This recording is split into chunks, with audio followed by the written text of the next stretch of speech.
আজকের গল্পটা শুনলে হয়তো আপনি রাতে ঘুমোতে পারবেন না, কারণ এই ঘটনাটা পুরোপুরি সত্যি বলে দাবি করেন কলকাতার এক তরুণ, যিনি এক ভয়ঙ্কর রাত কাটিয়েছিলেন তার মাসিমার পুরনো দোতলায়। গল্পের নাম মাসিমার ঘরে আওয়াজ। কলকাতার শহরতলির এক কোণে দাঁড়িয়ে আছে এক পুরনো দোতলা বাড়ি। চুন উঠতে থাকা দেয়াল, কাঠের জানালা আর ছাদের এক কোণে পুরো ধুলোর স্তর। ওই বাড়িতেই একা থাকতেন রিমার মাসিমা, বয়স প্রায় ৭০। স্বামী মারা গেছেন বহু বছর আগে, ছেলেমেয়েরা বিদেশে।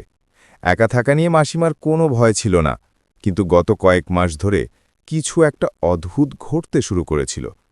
প্রতিদিন রাত বাড়ার সঙ্গে সঙ্গে ছাদের দিক থেকে আসত পায়ের আওয়াজ, টুপ টুপ করে হেঁটে বেড়ানো, কখনো ধীরে কখনো হঠাৎ থেমে যাওয়া।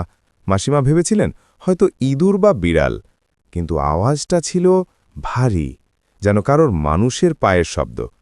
প্রথম প্রথম তিনি পাত্তাও দেননি, কিন্তু এক রাতে ঠিক ১২টার সময় আওয়াজটা থেমে গিয়ে শোনা গেল কারোর গলার ভেতর থেকে আসা এক ঘন কর্কশ শ্বাস, যেন কেউ ছাদের ঠিক ওপরে বসে শ্বাস নিচ্ছে।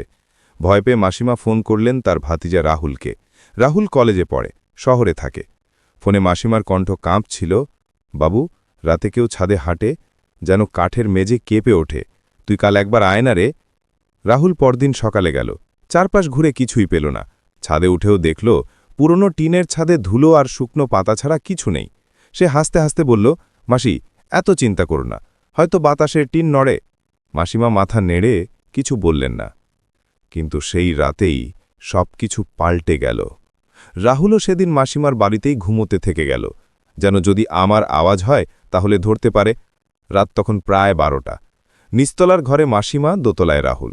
বাইরে আকাশে অমাবস্যা, চাঁদহীন অন্ধকার। হঠাৎ করেই সেই পরিচিত শব্দ, টুপ টুপ টুপ, যেন কেউ এক এক পা ফেলে হাঁটছে ছাদের ওপর দিয়ে। রাহুল টর্চ নিয়ে বেরোল।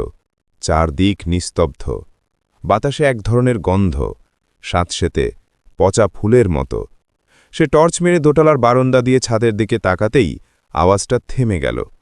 হঠাৎই নিচ থেকে মাসিমার গলায় চিৎকার করে উঠলেন, রাহুল, উপরে কেউ আছে। রাহুল ছুটে গেল নিচে। মাসিমার ঘরের দরজা আধখোলা। ঘরের ভিতর হালকা কেরোসিনের আলোয় দেখা গেল ছাদের কাঠের ফাঁকে কিছু একটা ঝুলছে। কালো একটা অবয়ব, লম্বা চুল, মুখে চোখ নেই, কেবল ফাঁকা কালো গহব্বর, আর মুখ দিয়ে টপ টপ করে কিছু পড়ছে। রাহুল জমে গেল। কিছু একটা শব্দ হচ্ছিল, যেন কেউ গলায় ফিসফিস করে বলছে, তুই কেন এলি এখানে? ভয়ে হাত থেকে টর্চ পড়ে গেল। আলোটা মাটিতে ঘুরে ঘুরে পড়ল মাসিমার মুখে। তিনিও স্থির, ফ্যাকাশে হয়ে তাকিয়ে আছেন ওপরের দিকে। রাহুল টেনে মাসিমাকে বাইরে নিয়ে এসে দরজা বন্ধ করে দিল। তারপর ফোন করল স্থানীয় থানায়।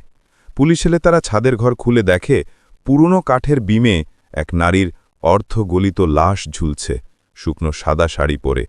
পরে জানা যায়, বছর ১০ আগে এই বাড়ির আগের ভাড়াটিয়ার বোন সেই ঘরে আত্মহত্যা করেছিল। সেই লাশের দড়ি কেটে নামানো হয়েছিল, কিন্তু কেউ কখনো সেই ঘর বন্ধ করেনি। তারপর থেকেই নাকি প্রতি রাতে ছাদের দিক থেকে আসে সেই হাঁটার শব্দ। রাহুল আর মাসিমা পরদিনই বাড়ি ছেড়ে চলে যান। আজও কেউ সেই বাড়িতে থাকে না।